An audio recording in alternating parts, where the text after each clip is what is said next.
Heir to the Empire in development to be Disney Plus's first Star Wars film.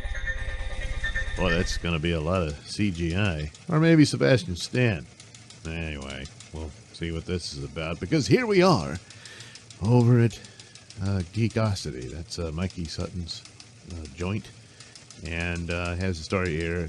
It's quite a few days old, but with Kenobi coming out and all that,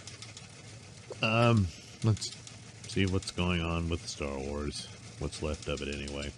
So, an adaptation of Heir to the Empire could be Disney Plus's first Star Wars film. Sources reveal Heir to the Empire as the climax to several Star Wars series, including The Mandalorian and Ahsoka. So, Mandalorian certainly tossed quite a few guest stars around. The Boba Fett series, in its clumsy way, did the same. And there are elements there where you would think that it could lead to a similar storyline. So adaptation is the key word here, and that some of those elements could be brought back into it. But I think the Ahsoka show will be far more telling in this because Ahsoka already name-dropped Thrawn, you know. So that, and of course, this spins out of, Dave Filoni's Clone Wars and all that stuff. When he was in charge of all that, and the narratives are following into Mandalorian and so forth. So anyway, on December 25th, 2020, Mikey Sutton scooped, I can't say I didn't, that Mandalorian concludes with Heir to the Empire. However, at the time, insiders were unsure if Lucasfilm planned a theatrical movie or TV series. They now claim it's a D-plus movie, so it wouldn't be a series. It would just be a film in some form or fashion. Yeah, I doubt that it would follow to the letter the novels, but certainly the plot points and elements there they could possibly do. And I'm thinking they would have to recast. The CGI stuff's getting better, but I don't know, for a full-on film. But anywho, The Mandalorian kicked off a new future for Star Wars fans. In fact, it saved the franchise. Well, it did. And then somebody burned it back down. So their work is still cut out for them. And in a much worse position than they needed to be. But Hollywood's in the clutches of a cult, so what are you going to do? After all, The Last Jedi and The Rise of Skywalker polarized followers. That's putting it mildly. Oh, he even says, well, that might be an understatement. Even the most hardcore loyalists grasped at defending them. There is no defending them. There isn't. There's never been a defense of The Last Jedi. Rise of Skywalker was a lost cause because of The Last Jedi, but The Last Jedi never gets defended. There's a lot of people who don't like it and they get attacked. You know, they're called Russian bots and alt-right and that sort of stuff. But that's not a defense of the film as a film. The only defense for it was that it subverted expectations, which, yeah, it did. I thought it was going to be good. It wasn't. So, that's one way of subverting expectations. But that doesn't defend it. That's just talking about an element of it. It had that in it, It's like it had lightsabers in it. That makes it a good Star Wars movie. No, it doesn't. But anyway, Mandalorian won over new viewers. Well, it did. And then it got sabotaged. Its Western grit and Baby Yoda appeal converted many. Yeah, the upcoming Ahsoka will serve as a sequel to the animated Star Wars Rebels. In addition, it's a spin-off to The Mandalorian. Ahsoka Tano, Rosario Dawson, who was almost canceled, but they managed to smooth that over, herself debuted The Mandalorian with Natasha Leo Bordizzo as Sabrina Wren. The puzzle pieces are fitting together. Yes, Disney Plus is forming a live-action Star Wars Rebels. It's a familiar strategy. Marvel Studios President Kevin Feige patented it for the Avengers. In other words, the shows are part of the big picture that is slowly falling into place. The last few Star Wars films performed below expectations. Thus, Disney is somewhat nervous about another cinematic feature. As a result, some argue that Disney grounded Patty Jenkins' Rogue Squadron. Well, Mikey doubts that. He still believes Disney will proceed with Rogue Squadron. But will Patty be involved? I don't know. But, yeah, they might do something with it. But, I mean, a theatrical release, or is this going to be another D-plus movie? You know, I don't know. Beyond that, it's slim pickings thus far. Yeah.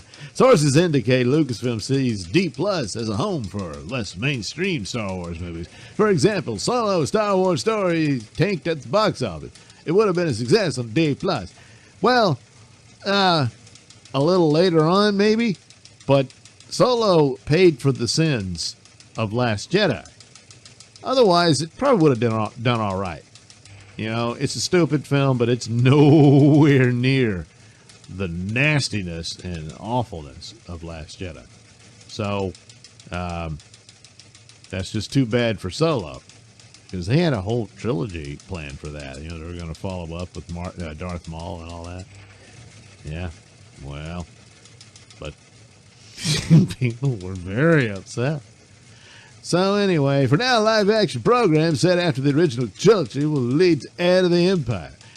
Timothy Zahn wrote the Heir to the Empire novel in 1991.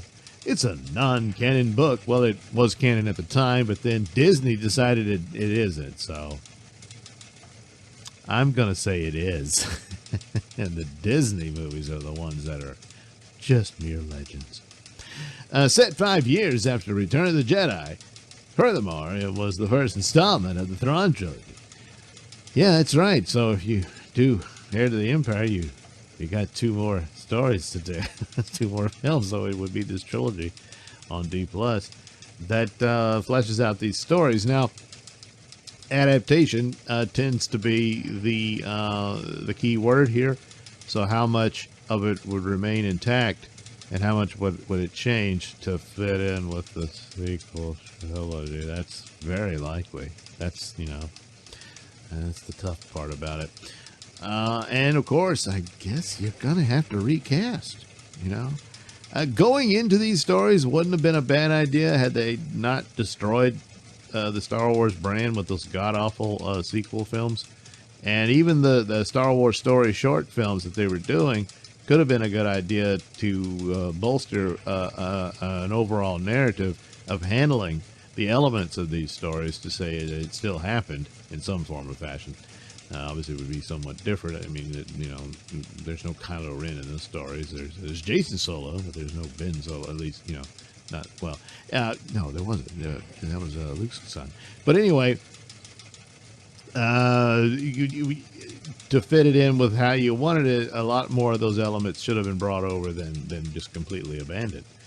And you needed motivations for Luke and all that stuff. You didn't have any of it, and so those other films could have fleshed that out a little bit.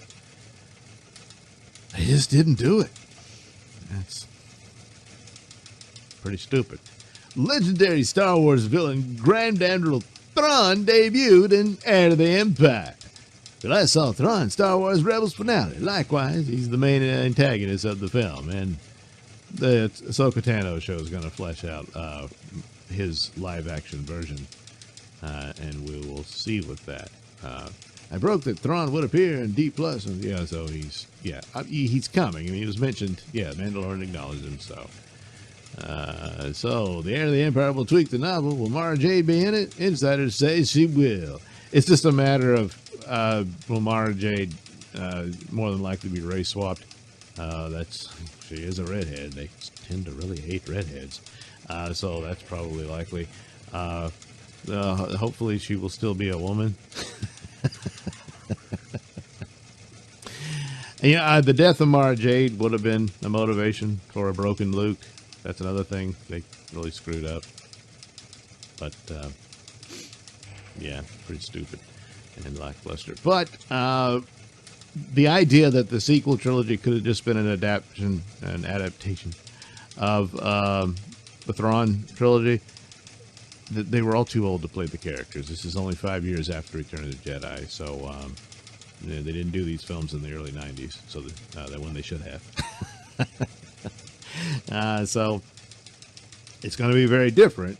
And how you weave that and make it fit in with what they've done remains to be seen. But boy, if the Squadron show leads to this time travel and time warping stuff, World Between Worlds, and gets rid of the sequel trilogies, that would just be great. And I'm very dubious they'll do that. They'll probably try to do patch-up work through this story to explain Luke Skywalker's attitude, but even that won't work. Because then Rise of Skywalker's still sitting there. It comes in. Luke, well, I was wrong. So it's an impossible mess. You can't just, hey, look, we're adapting this cool series and it'll all fit. It won't fit. Short of, time travel and multiverse, there's really no other way. So, but yeah, I think this is a very believable rumor. There's a lot of telltale signs. Certainly elements of it, how far afield will it be from the original story, is the only real question here as to what you'll see unfold through the shows and eventually Heir to the Empire film. So there you are. There's that little tidbit for Star Wars.